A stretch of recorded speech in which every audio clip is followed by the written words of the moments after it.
Continuity. Continuity. Stand up straight with your shoulders back. Jordan Yeah, Peterson feel on our free to heads. Lobster, lobster, lobster, lobster. feel free to do any Jordan Peterson. Okay. Is that going to make the B-roll? Is that how we're going to introduce the podcast? The B-roll. Lobster, lobster, lobster, lobster. Welcome to the Cross Counsel Podcast. We believe you have been created in God's image. However, as in all of us, the likeness of Christ has been diminished and needs to be restored by the experiential love and truth of Jesus. My name is Steve Freitag.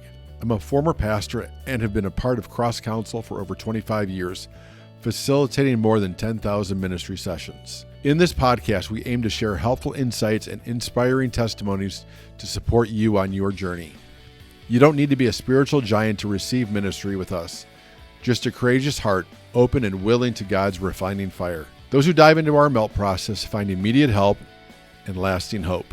This is Changing Generations. We've heard from many of you who have been blessed by our podcast and ministry. If you find value in what we do, we invite you to visit our website at crosscounsel.com, and you can support us, including this podcast, with a special financial gift, or even more importantly, consider becoming a monthly supporter to sustain our ministry and keep these podcasts coming. Your support makes a lasting impact now and in generations to come, both here in the States and in many places all over the world.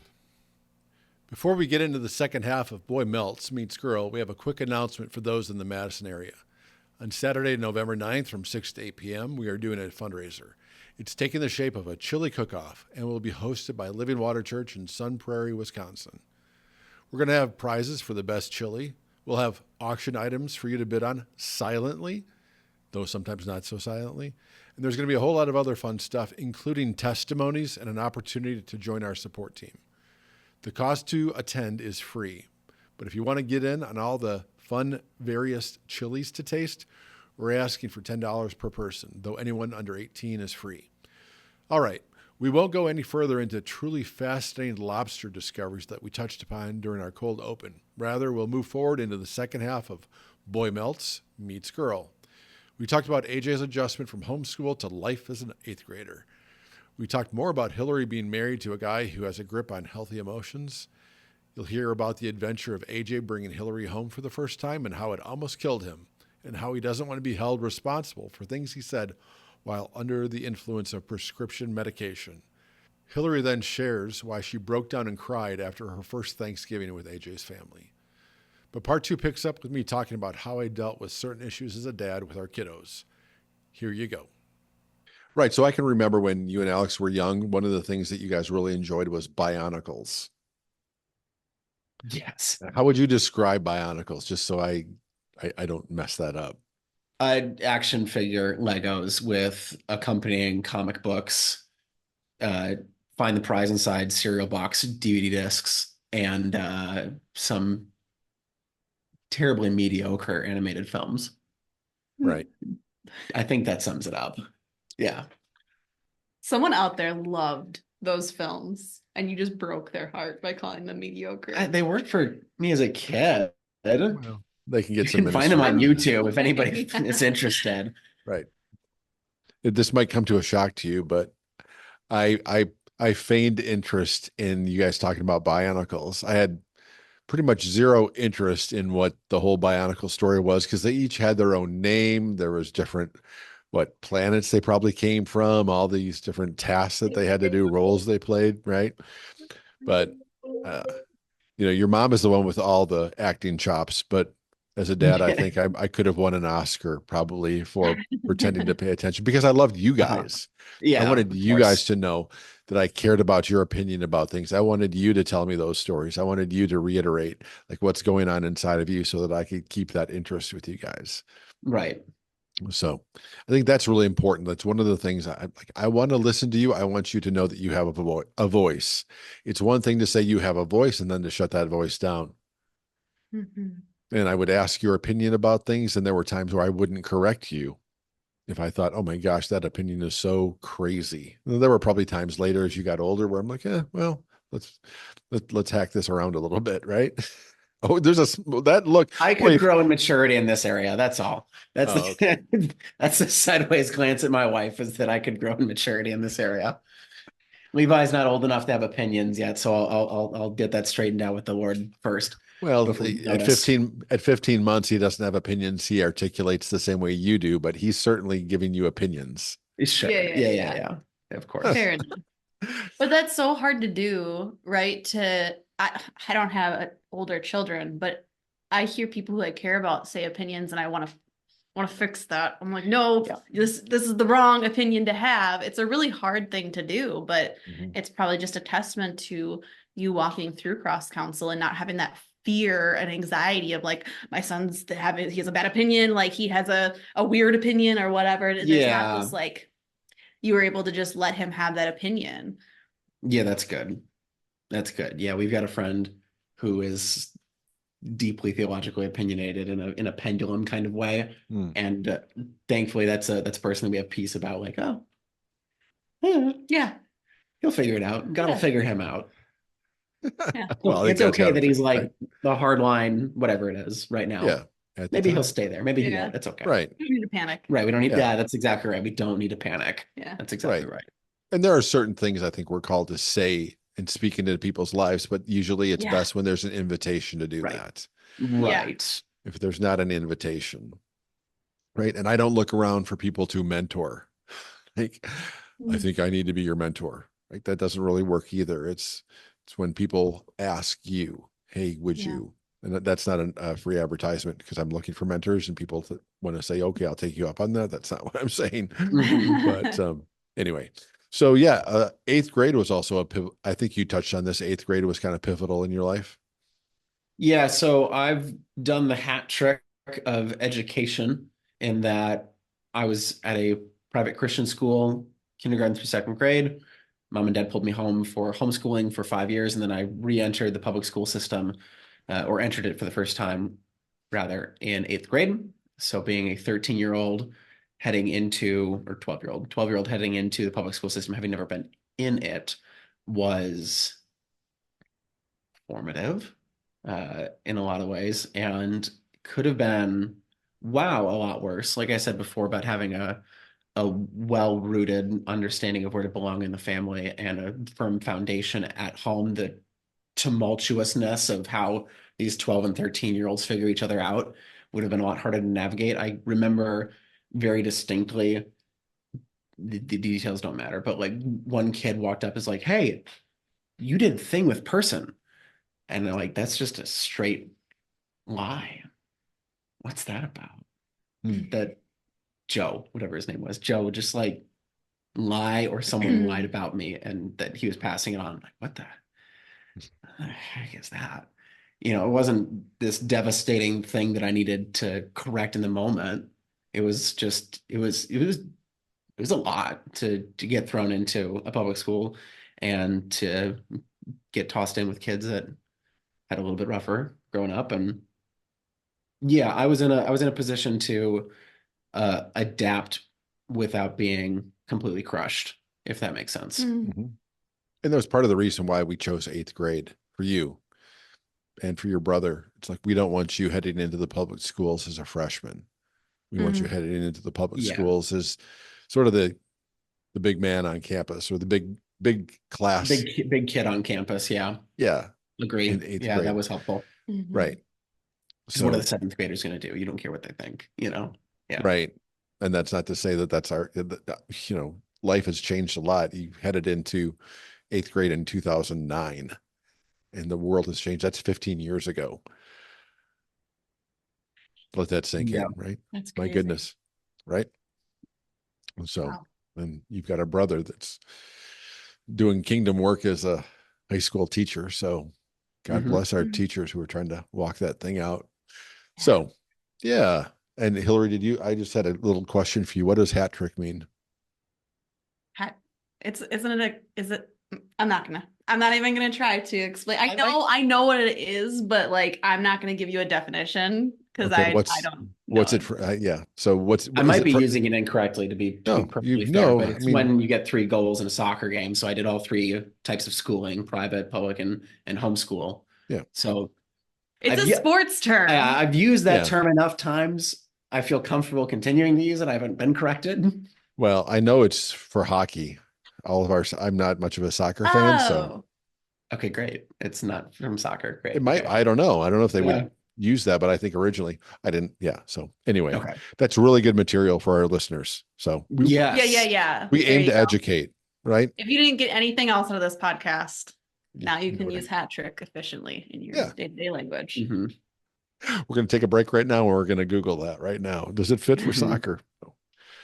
All right. So Hillary, you meet this boy. Yeah, I do. I'm gonna do what Jordan Peterson does and think before I speak.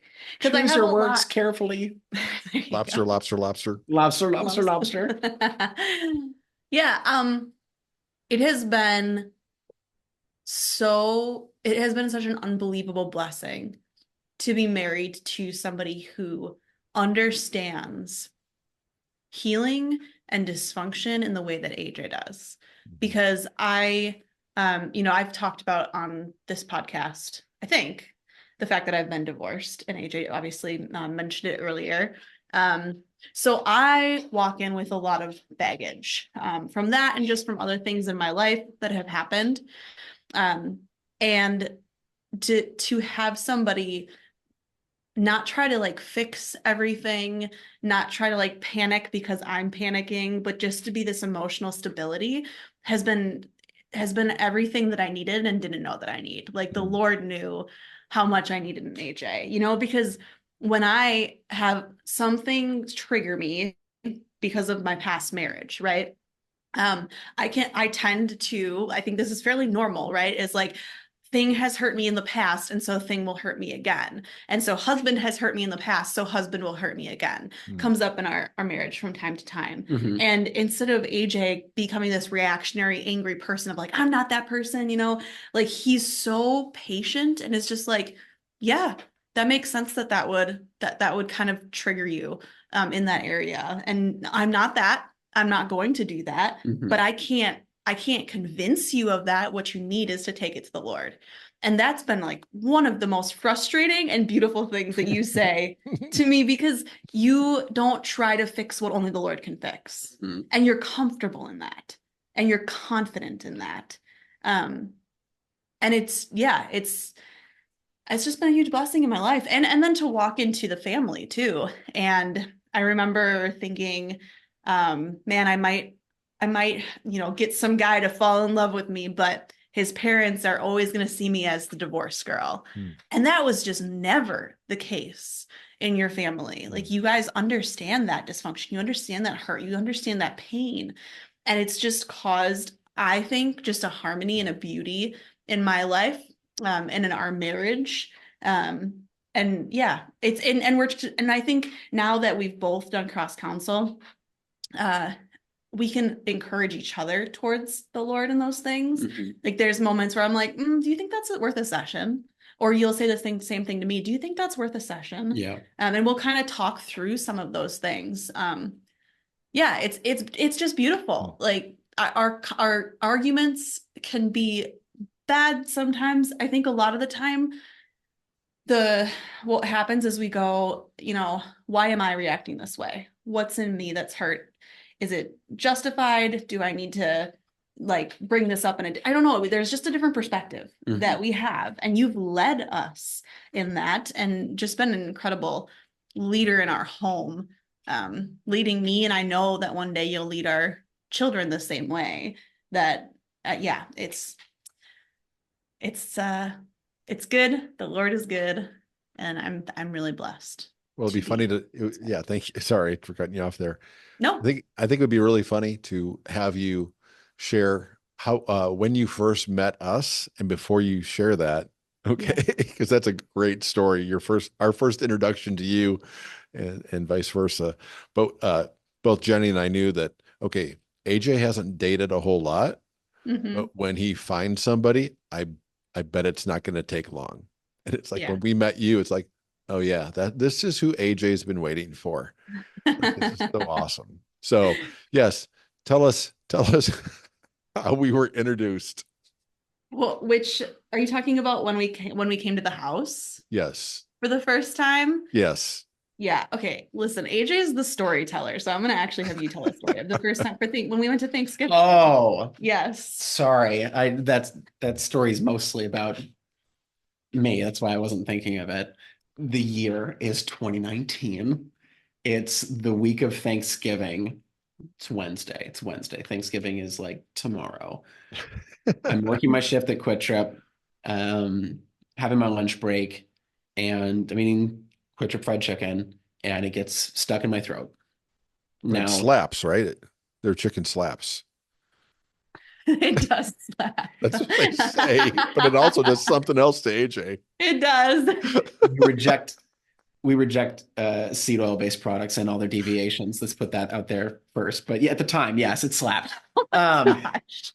So yeah, I'm eating Quick Trip chicken. I'm on my lunch break. I've got food stuck in my throat, and it's the kind of thing where like, shoot, I didn't chew that enough. Where you feel food going down your throat. I think everyone knows that phenomenon.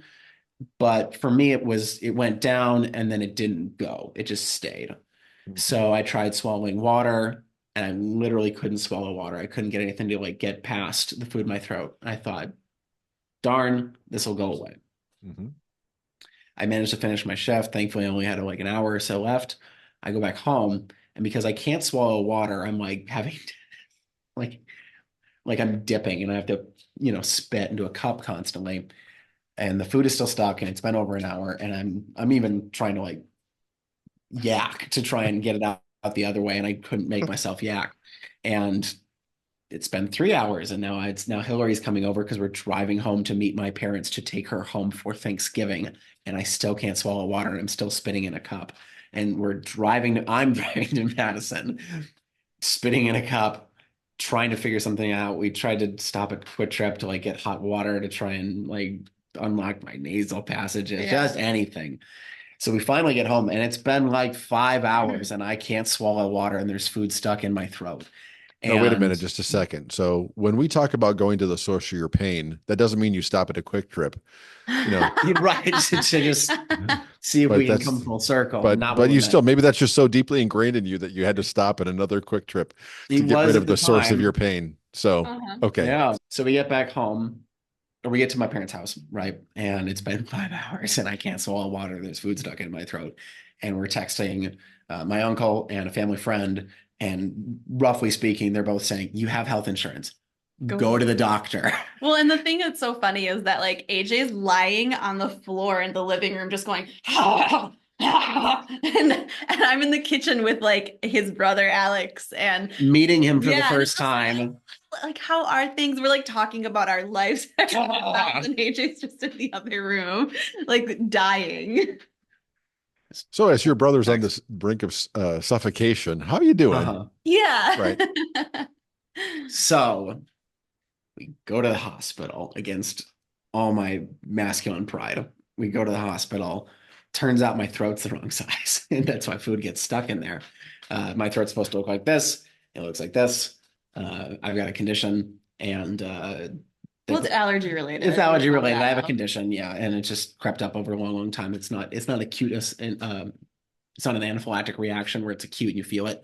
It's long-term thing. So those who are just listening, they don't really get the hand motion. So maybe it's half the size it should be. Yeah, sorry. Yeah, it's half. That's a great way of explaining it. Half or less than half the size it was supposed to be, at least at the time. And that's why food would get stuck. And that's why I stink at swallowing pills, because they rub on my esophagus because it's the wrong size. Mm-hmm. So they put me under, they put a tube down my throat, they, knock the food out. And then Hillary has to drive me home at 4 a.m? Yeah. Yeah. So I'm trying to like remember how to get back to the house. From Meriter. I'm not familiar with the area at all. And and then that was also the moment where he's like drugged up from this. It doesn't count. And it doesn't count. Oh, okay. AJ was adamant that he did not want to tell a girl that he loved her unless he had proposed to her. Mm-hmm. And so I was the first girl that you said you loved to you love you. I love you too. Mm-hmm. But before we were engaged, during this drive home, when he's like drugged up and tired, he turns to me. He's like, I think I'm falling in love with you. And I'll never forget that, because I was like, yeah, you are. and you'll never stop holding it over him. No, of course not. Right. But Among that's other actually kind of things. cool to explore too, like what was behind that. But Yeah. I also, just as a parent, it's like we didn't jump in the car with you. It's like, okay, AJ's 24. Yeah. Yes, yeah, You've lived 24. you've lived life, Hillary. We're just gonna let you Yep. guys go. Yep. Just all right. Keep us updated. Yep. But back to, yeah, AJ, you didn't want to tell somebody I love you because until you're putting a ring on a finger, Mm-hmm. because Because it's a huge thing to say to anybody. mhm, And I didn't want to put I love you out into a relationship that wasn't going to end with you being my wife. mhm, So we had some confidence that that was what we were going to do before I got down on one ring or one knee for what the ring, right? We were dating for 2 months and then picking out wedding venues before I managed to, purchase a ring. So we had some assurances that's where the relationship was going to go, but that was the intention behind it was I wasn't going to say I love you to anybody who wasn't going to be my wife.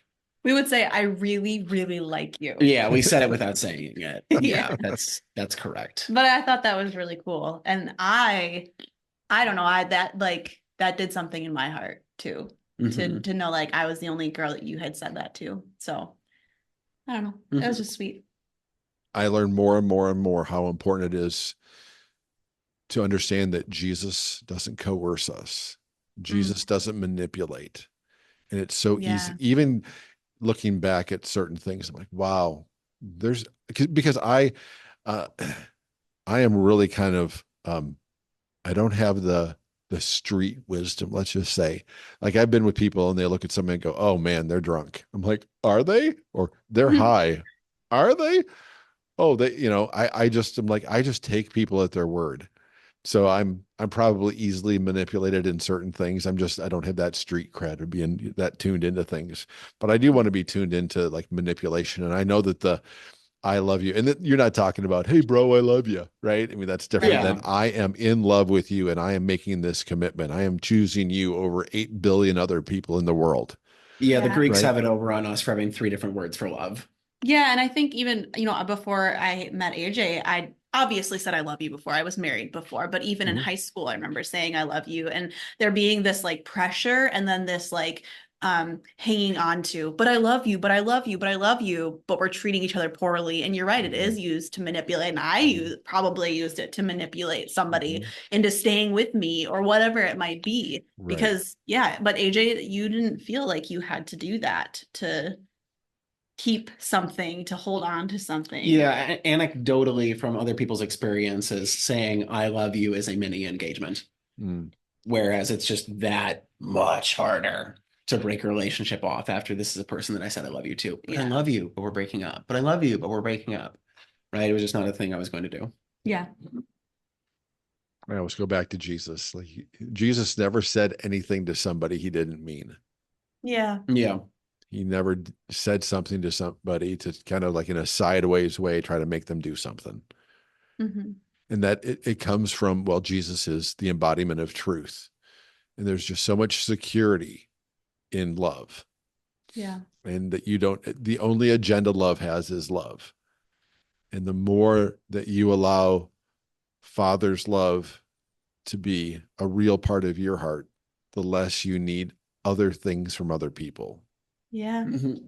So it's cool to see that play out in your lives and in our family's life. And I look at Levi and I think, oh my goodness, he's part of a generation that is being parented with parents that have been grounded in this. It was Yeah. still kind of new for us when you were born, AJ, or not, yeah, not even when you were young. And Levi, Right. reaps the benefit Mm-hmm. of a home that's got so much peace in it. And that was the other thing I was gonna that's kind of funny to think about when you went on the first family retreat. Like you're like, you guys are so quiet. You guys get Oh, along. yes. You guys play games without like pulling the knives out. Yeah. Yeah. No, yeah. That's I mean, I had brothers, so I probably had the perception of them being rougher than they needed to be just in general. But yeah, it was weird to me. It was just so peaceful, and that's the best way to describe it. There was a notable difference in your household. That like when I left for the first time that first Thanksgiving, I broke down and cried when we were in the car. I was like, I didn't know this existed. I didn't know this was possible to have this much peace and harmony. So, yeah, we were just so forever grateful for us being, invited into this kind of relationship with Jesus. Yeah. I don't spend a whole lot of time thinking what would our lives be like if like my career path just continued in the way that it was. I have no idea, but I'm glad it didn't take that turn. Yeah. So me too. And the thing is, you never arrive either. And that's not just a saying. I'm like, wow, there's still more and more. Because some people have this idea that, wow, when I get to that lie, then everything will be okay. I'm like, I don't think in terms of getting to the lie. I think of, oh my gosh, I just am a pile of all this garbage that the Lord still wants to continue to root out in me. Yeah. And as we're aimed in the right direction, it's just it's a beautiful but difficult way to live, but it's better. Yeah, it really is. Thanks for joining us on the Cross Counsel podcast. Keep pursuing transformation with a courageous heart, open to what only He can do. There are many ways to get involved. Pray for us, consider supporting us, share these podcasts, and if you haven't already, take the step to jump in yourself. We'll see you next time.